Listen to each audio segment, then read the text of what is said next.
नमस्कार दोस्तों। दो बैलों की कथा के माध्यम से प्रेमचंद जी ने कृषक समाज और पशुओं के भावनात्मक संबंध का वर्णन किया है। इस कहानी में उन्होंने यह भी बताया है कि स्वतंत्रता सहज में नहीं मिलती, उसके लिए बार बार संघर्ष करना पड़ता है। इस प्रकार परोक्ष के रूप में यह कहानी आज़ादी के आंदोलन की भावना से जुड़ी है। आइए पढ़ते हैं दो बैलों की कथा। जानवरों में गधा सबसे ज्यादा बुद्धिहीन समझा जाता है। हम जब किसी आदमी को पढ़ले दर्जे का बेवकूफ कहना चाहते हैं तो उसे गधा कहते हैं। गधा सचमुच बेवकूफ है या उसके सीधेपन, उसकी निरापराध सहिष्णुता ने उसे यह पदवी दे दी है, इसका निश्चय नहीं किया जा सकता। गाय सींग मारती है। ब्याई हुई गाय तो अनायास ही सिंहनी का रूप धारण कर लेती है। कुत्ता भी बहुत गरीब जानवर है, लेकिन कभी कभी उसे भी क्रोध आ जाता है, किंतु गधे को कभी क्रोध करते नहीं सुना न देखा। जितना चाहो गरीब को मारो, चाहे जैसी खराब सड़ी हुई घास सामने डाल दो, उसके चेहरे पर कभी असंतोष की छाया भी न दिखाई देगी। बैसाख में चाहे एक आध बार कुलेल कर लेता हो, पर हमने तो उसे कभी खुश होते हुए नहीं देखा। उसके चेहरे पर एक विषाद अस्थायी रूप से छाया रहता है। सुख दुख हानि लाभ किसी भी दशा में उसे बदलते नहीं देखा। ऋषियों मुनियों के जितने गुण हैं वे सभी उसमें पराकाष्ठा को पहुंच गए हैं, पर आदमी उसे बेवकूफ कहता है। सद्गुणों का इतना अनादर कहीं नहीं देखा। कदाचित सीधापन संसार के लिए उपयुक्त नहीं है। देखिए ना, भारतवासियों की अफ्रीका में क्या दुर्दशा हो रही है। क्यों अमेरिका में उन्हें घुसने नहीं दिया जाता। बेचारे शराब नहीं पीते, 4 पैसे कुछ समय के लिए बचा कर रखते हैं, जी तोड़कर काम करते हैं, किसी से लड़ाई झगड़ा नहीं करते, 4 बातें सुनकर गम खा जाते हैं, फिर भी बदनाम हैं। कहा जाता है वे जीवन के आदर्श को नीचा करते हैं। अगर वे भी ईंट का जवाब पत्थर से देना सीख जाते हैं तो शायद सभ्य कहलाने लगते। जापान की मिसाल सामने है। एक ही विजय ने उसे संसार की सभ्य जातियों में गण्य बना दिया। लेकिन गधे का एक छोटा भाई भी है जो उससे कम ही गधा है, और वह है बैल। जिस अर्थ में हम गधे का प्रयोग करते हैं, कुछ उसी से मिलते जुलते अर्थ में बछिया के ताऊ का भी प्रयोग करते हैं। कुछ लोग बैल को शायद बेवकूफ़ों में सर्वश्रेष्ठ कहेंगे, मगर हमारा विचार ऐसा नहीं है। बैल कभी कभी मारता भी है, कभी कभी अड़ियल बैल को देखने में आता है और भी कई रीतियों में अपना असंतोष प्रकट करता है। अतएव उसका स्थान गधे से नीचा है। झूरी काछी के दोनों बैलों के नाम थे हीरा और मोती। दोनों परछाई जाति के थे, देखने में सुंदर, काम में चौकस, दिल में ऊंचे। बहुत दिनों तक साथ रहते रहते दोनों में भाईचारा हो गया था। दोनों आमने सामने या आस पास बैठे हुए एक दूसरे से मुख भाषा में विचार विनिमय करते थे। एक दूसरे के मन की बात को कैसे समझा जाता था हम नहीं कह सकते। अवश्य ही उनमें कोई ऐसी गुप्त शक्ति थी जिससे जीवों में श्रेष्ठता का दावा करने वाला मनुष्य वंचित है। दोनों एक दूसरे को चाटकर और सूंघकर अपना प्रेम प्रकट करते। कभी कभी दोनों सींग भी मिला लिया करते थे, विग्रह के नाते से नहीं, केवल विनोद के भाव से, आत्मीयता के भाव से। जैसे दोस्तों में घनिष्ठता होती है, धौल धप्पा होने लगता है। इसके बिना दोस्ती कुछ फुसफुसी, कुछ हल्की सी रहती है, जिस पर ज़्यादा विश्वास नहीं किया जा सकता। जिस वक्त ये दोनों बैल हल या गाड़ी में जोत दिए जाते, गर्दन हिला हिला कर चलते, उस वक्त हर एक की यही चेष्टा होती कि ज़्यादा से ज़्यादा बोझ मेरी ही गर्दन पर रहे। दिन भर के बाद दोपहर का संध्या को दोनों खुलते एक दूसरे को चाट चूट कर अपनी थकान मिटा लिया करते। नाद में खाली भूसा पड़ जाने के बाद दोनों साथ उठते, साथ नाद में मुंह डालते और साथ ही बैठते थे। एक मुंह हटा लेता तो दूसरा भी हटा लेता था। संयोग की बात, झूरी ने एक बार गोई को ससुराल भेज दिया। बैलों को क्या मालूम वे क्यों भेजे जा रहे हैं। समझे मालिक ने हमें बेच दिया। अपना यूं बेचा जाना उन्हें अच्छा लगा या बुरा कौन जाने। झूरी के साले गया को घर तक गोई ले जाने दांतों पसीना आ गया। पीछे से हाँकता तो दोनों दाएं बाएं भागते। पगहिया पकड़कर आगे खींचता तो दोनों पीछे की ओर जोर लगाते। मारता तो दोनों सींग नीचे करके हुंकारते। अगर ईश्वर ने उन्हें वाणी दी होती तो झूरी से पूछते, तुम हम गरीबों को क्यों निकाल रहे हो? हमने तो तुम्हारी सेवा करने में कोई कसर नहीं उठा रखी। अगर इतनी मेहनत से काम न चलता था तो और काम ले लेते। हमें तो तुम्हारी चाकरी में मर जाना कबूल था। हमने कभी दाने चारे की शिकायत नहीं की। तुमने जो खिलाया वह सिर झुकाकर खा लिया। फिर तुमने हमें इस जालिम के हाथ क्यों भेज दिया? संध्या समय दोनों बैल अपने नए स्थान पर पहुंचे। दिन भर के भूखे थे, लेकिन जब नाद में लगाए गए तो एक ने भी उसमें मुंह न डाला। दिल भारी हो गया था। जिसे उन्होंने अपना घर समझ रखा था वह आज उनसे छूट गया था। यह नया घर, नया गांव, नए आदमी उन्हें बेगाने से लगते थे। दोनों ने अपनी मुख भाषा में सलाह की, एक दूसरे को कनखियों से देखा और लेट गए। जब गांव में सोता पड़ गया तो दोनों ने जोर मारकर पगहे तुड़ा डाले और घर की तरफ चले।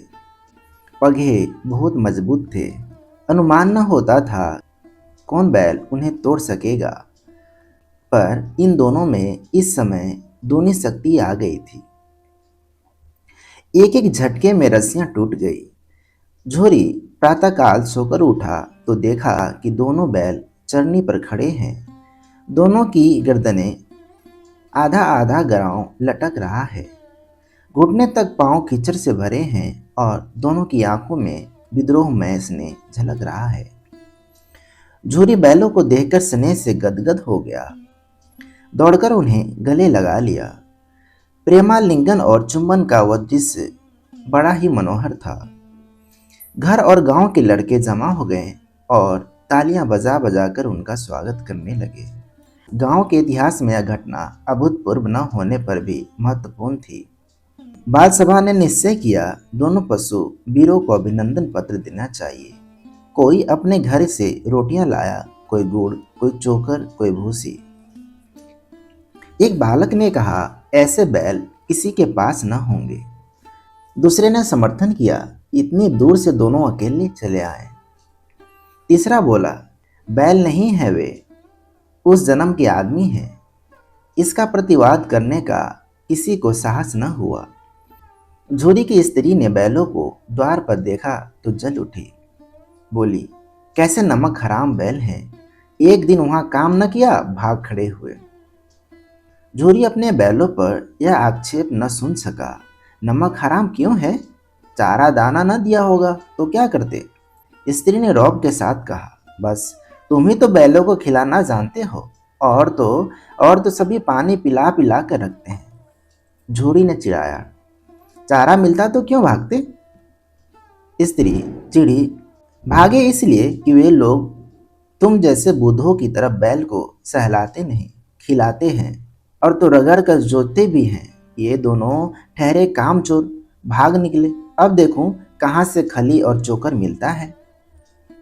सूखे भूसे के सिवाय कुछ न दूंगी, खाएं चाहे मरे। वही हुआ। मंजूर को कड़ी ताकीद कर दी गई, बैलों को खाली सूखा भूसा दिया जाए। बैलों ने नाद में मुंह डाला तो फीका फीका, न कोई चिकनाहट न कोई रस। क्या खाएं? आशा भरी आंखों से द्वार की ओर ताकने लगे।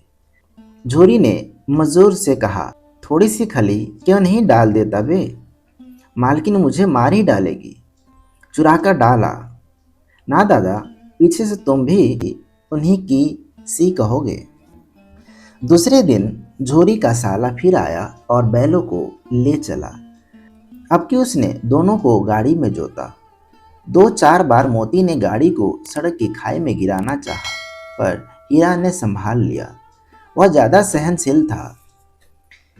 संध्या समय घर पहुंचकर उसने दोनों को मोटी रस्सियों में बांधा और कल की शरारत का मजा चखाया। फिर वही सूखा भूसा डाल दिया।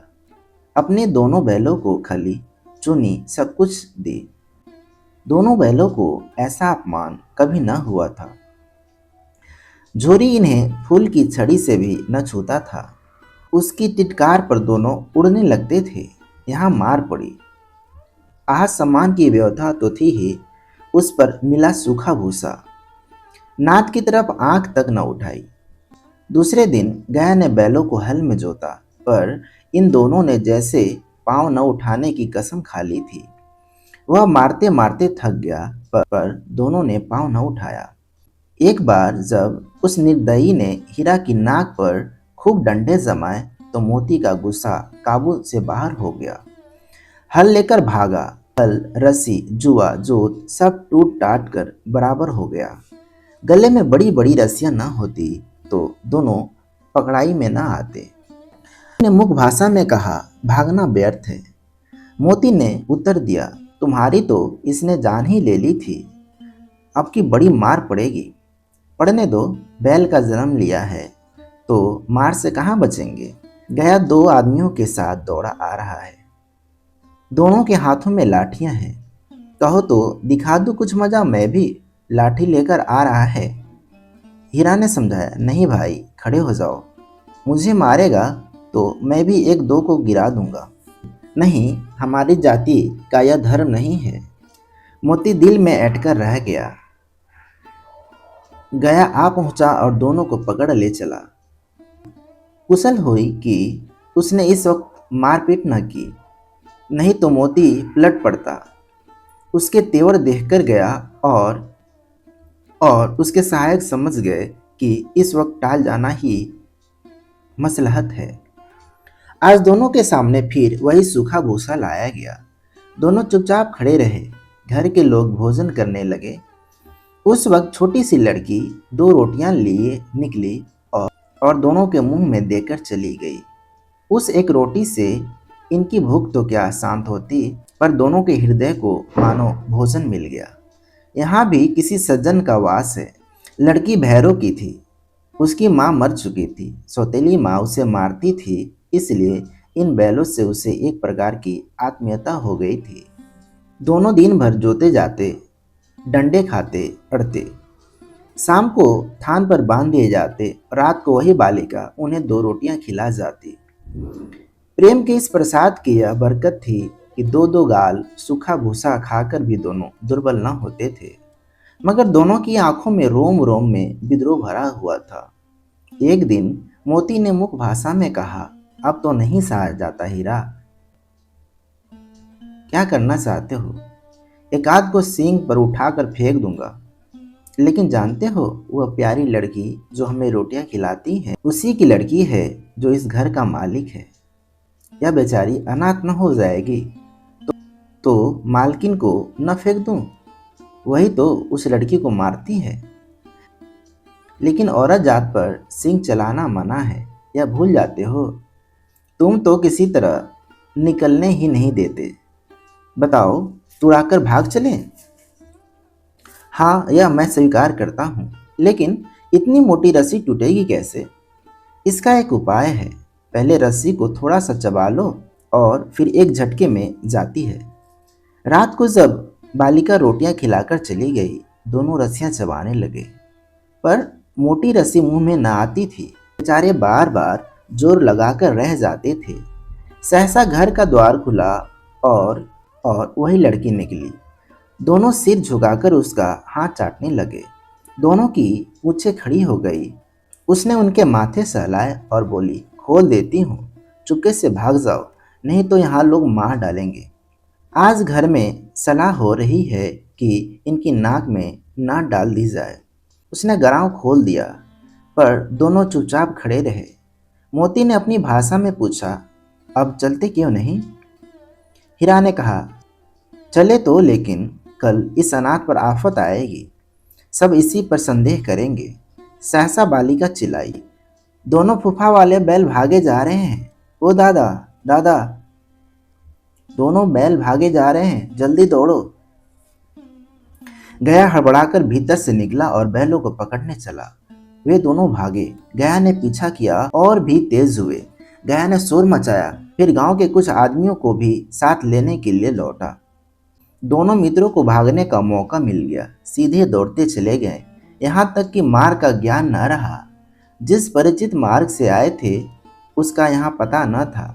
तब दोनों एक खेत के किनारे खड़े होकर सोचने लगे, अब क्या करना चाहिए। हीरा ने कहा, मालूम होता है राह भूल गए, वहीं उसे मार गिराना था। उसे मार गिराते तो दुनिया क्या कहती? वह अपना धर्म छोड़ दे, लेकिन हम अपना धर्म क्यों छोड़ें? दोनों भूख से व्याकुल हो रहे थे। खेत में मटर खड़ी थी, चरने लगे। रह रहकर आहट ले लेते थे, कोई आता तो नहीं है। जब पेट भर गया, दोनों ने आज़ादी का अनुभव किया तो मस्त होकर उछलने कूदने लगे। पहले दोनों ने डकार ली, फिर सींग मिलाए और एक दूसरे को ठेलने लगे। मोती ने हीरा को कई कदम पीछे हटा दिया, यहाँ तक कि वह खाई में गिर गया। तब उसे भी क्रोध आया, संभल कर उठा और फिर मोती से मिल गया। मोती ने देखा खेल में झगड़ा हुआ चाहता है तो किनारे हट गया। अरे यह क्या, कोई सांड डौंकता चला आ रहा है। हाँ, सांड ही है। वह सामने आ पहुंचा। दोनों मित्र बगले झांक रहे हैं। सांड पूरी हाथी है, उसे भिड़ना जान से हाथ धोना है, लेकिन न भिड़ने पर भी जान बचती नहीं नजर आती। इन्हीं की तरफ आ भी रहा है, कितनी भयंकर सूरत है। मोती ने मुख भाषा में कहा, बुरे फंसे, जान बचेगी, कोई उपाय सोचो। हीरा ने चिंतित स्वर में कहा, अरे घमंड में भूला हुआ है, आरजू विनती न सुनेगा। भाग क्यों न चले? भागना कायरता है तो फिर यहीं मरो। बंदा तो 9 दे 11 होता है, और जो दौड़ाए तो फिर कोई उपाय सोचो जल्दी। उपाय यही है कि उस पर दोनों जने एक साथ चोट करें। मैं आगे से रगेदता हूँ और तुम पीछे से रगेदो। दोहरी मार पड़ेगी तो भाग खड़ा होगा। मेरी ओर झपटे, तुम बगल से उसके पेट में सिंग घुसेड़ देना। जान जोखिम में है, पर दूसरा उपाय नहीं है। दोनों मित्र जान हथेलियों पर लेकर लपके। सांड को भी संगठित शत्रुओं से लड़ने का तजर्बा न था। वह तो एक शत्रु के मल्ल युद्ध करने का आदी था। जो ही हीरा पर झपटा, मोती ने पीछे से दौड़ाया। सांड उसकी तरफ मुड़ा तो हीरा ने रगेदा। सांड चाहता था एक एक करके दोनों को गिरा ले, पर ये दोनों उस्ताद थे, उसे अवसर न देते थे। एक बार सांड झल्लाकर हीरा का अंत कर देने के लिए चला कि मोती ने बगल से आकर पेट में सिंग भोंक दिया। सांड क्रोध में आकर पीछे फिरा तो हीरा ने दूसरे पहलू में सिंग चुभा दिया। आखिर बेचारा जख्मी होकर भागा और दोनों मित्रों ने दूर तक उसका पीछा किया, यहाँ तक कि सांड बेदम होकर गिर पड़ा। तब दोनों ने उसे छोड़ दिया। दोनों मित्र विजय के नशे में झूमते चले जाते थे। मोती ने अपनी सांकेतिक भाषा में कहा, मेरा जी तो चाहता है कि बच्चा को मार ही डालूं। मेरा जी तो चाहता था कि बच्चा को मार ही डालूं। हीरा ने तिरस्कार किया, गिरे हुए बैरी पर सिंह न चलाना चाहिए, यह सब ढोंग है। बैरी को ऐसा मारना चाहिए फिर न उठे। अब घर कैसे पहुंचेंगे वह सोचो, पहले कुछ खा लें तो सोचें। सामने मटर का खेत था ही। मोती उसमें घुस गया। हीरा मना करता रहा, पर उसने एक न सुनी। अभी 2 ही 4 ग्रास खाए थे कि और 2 आदमी लाठियां लेकर दौड़ पड़े और दोनों मित्रों को घेर लिया। हीरा तो मेड़ पर था, निकल गया। मोती सींचे हुए खेत में था। उसके खुर कीचड़ में धंसने लगे, न भाग सका। पकड़ लिया। हीरा ने देखा संगी संकट में है तो लौट पड़ा, फंसेंगे तो दोनों फंसेंगे। ट्रक वालों ने उसे भी पकड़ लिया। प्रातःकाल दोनों मित्र कांजी हाउस में बंद कर दिए गए। दोनों मित्रों को जीवन में पहली बार ऐसा सबिका पड़ा कि सारा दिन बीत गया और खाने को एक दिन का भी न मिला। समझ ही में न आता था कि यह कैसा स्वामी है। इसे तो गया फिर भी अच्छा था। यहाँ कई भैंसें थी, कई बकरियां, कई घोड़े, कई गधे, पर किसी के सामने चारा न था। सब जमीन पर मुर्दे की तरह पड़े थे। कई तो इतने कमजोर हो गए थे कि खड़े भी न हो सकते थे। सारा दिन दोनों मित्र फाटक की ओर टकटकी लगाए ताकते रहे, पर कोई चारा लेकर आता न दिखाई दिया। तब दोनों ने दीवार की नमकीन मिट्टी चाटना शुरू की, पर इससे क्या तृप्ति होती। रात को भी जब भोजन न मिला तो हीरा के दिल में विद्रोह की ज्वाला दहक उठी। अब तो नहीं रहा जाता मोती। मोती ने सिर लटकाए हुए जवाब दिया, मुझे तो मालूम होता है प्राण निकल रहे हैं। इतनी जल्दी हिम्मत ना हारो भाई, यहाँ से भागने का कोई उपाय निकालना चाहिए। आओ दीवार तोड़े। मुझसे तो अब कुछ नहीं होगा। बस इसी बूते पर अकड़ते थे। सारी अकड़ निकल गई। बाड़े की दीवार कच्ची थी। हीरा मजबूत तो था ही। अपने नुकीले सिंग दीवार में गड़ा दिया और जोर मारा। मिट्टी का एक चिपड़ निकल आया। फिर तो उसका साहस बढ़ा। इसने दौड़ दौड़ कर दीवार पर चोटें की और हर चोट में थोड़ी सी मिट्टी गिरने लगा। उसी समय कांजी हाउस का चौकीदार लालटेन लेकर दीवार की हाजिरी लेने निकला। हीरा का उजड़पन देखकर उसने उसे कई डंडे रसीद दिए और मोटी सी रस्सी में बांध दिया। मोती ने पड़े पड़े कहा, आखिर मार खाई है, क्या मिला? अपने बूते भर जोर तो मार दिया। ऐसा जोर मारना इस काम का कि और बंधन में पड़ जाए। जोर तो मारता ही जाऊंगा, चाहे कितने भी बंधन पड़ते जाए। जान से हाथ धोना पड़ेगा। कुछ परवाह नहीं, यूं भी तो मरना ही है। सोचो, दीवार खुद जाती तो कितनी जानें बच जाती।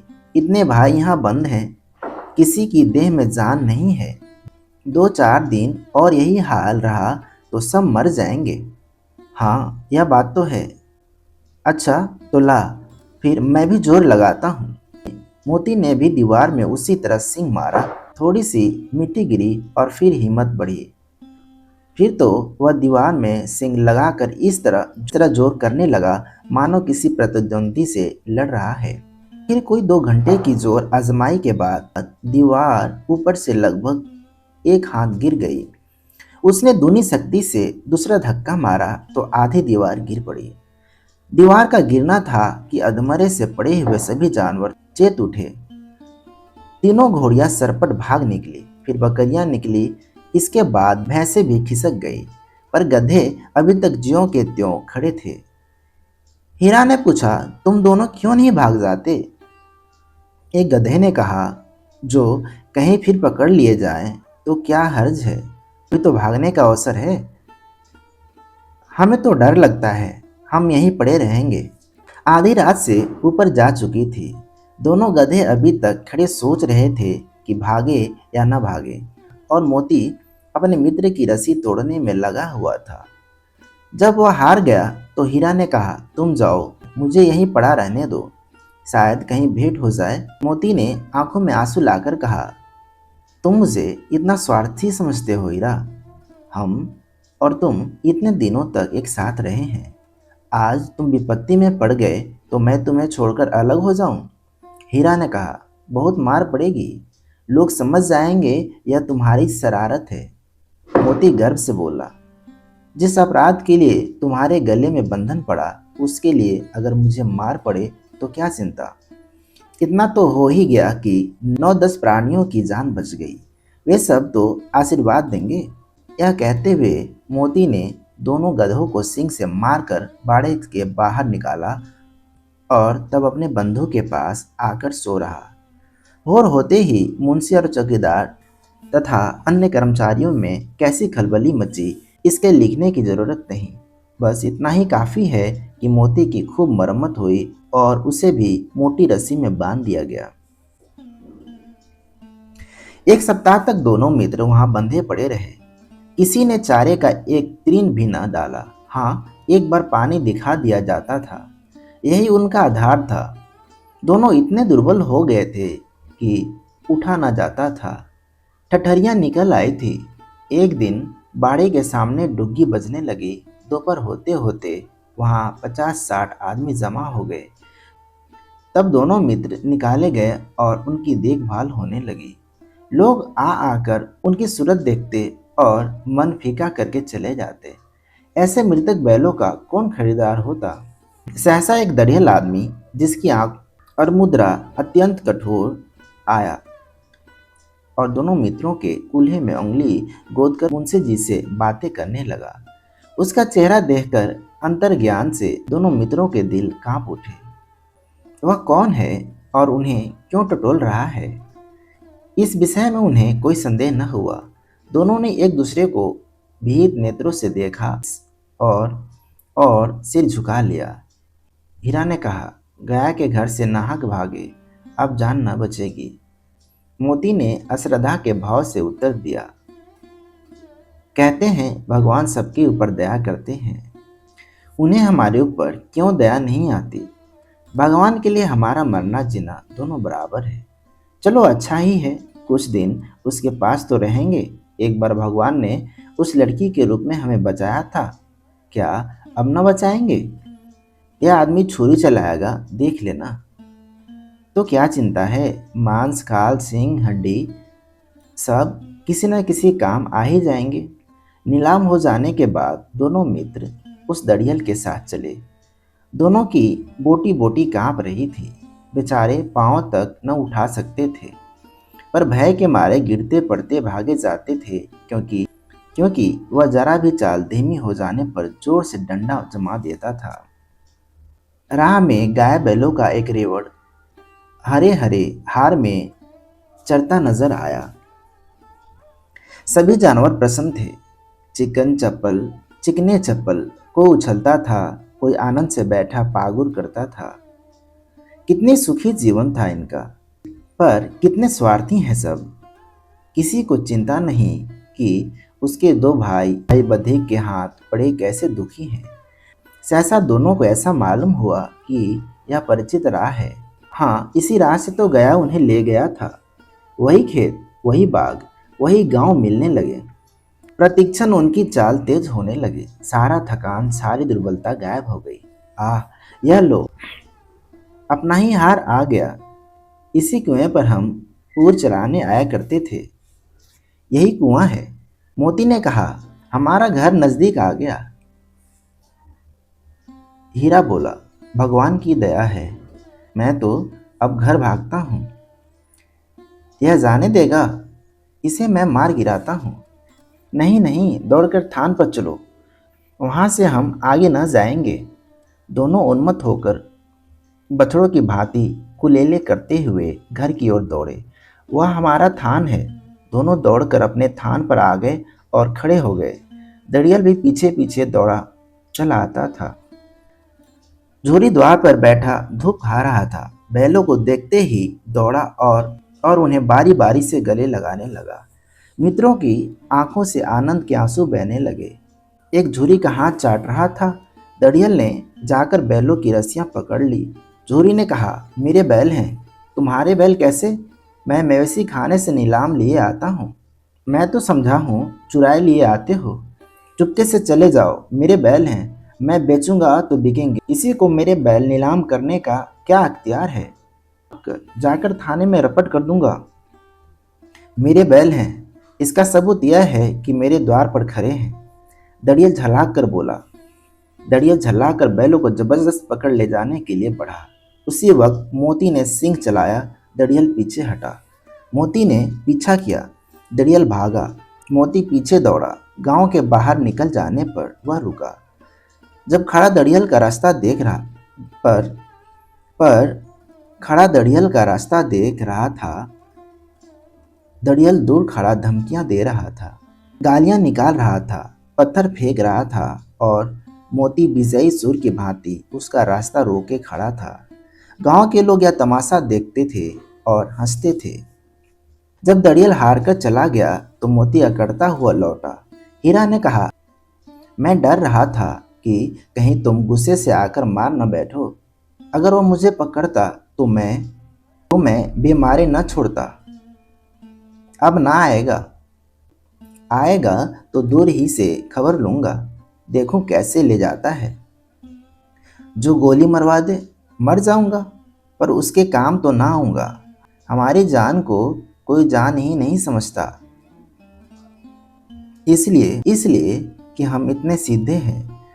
जरा देर में नादों में खली, भूसा, चोकर, दाना भर दिया गया और दोनों मित्र खाने लगे। जोरी खड़ा दोनों को सहला रहा था और 20 लड़के तमाशा देख रहे थे। सारे गांव में उत्साह सा मालूम होता था। उसी समय मालकिन ने आकर दोनों के माथे चूम लिए।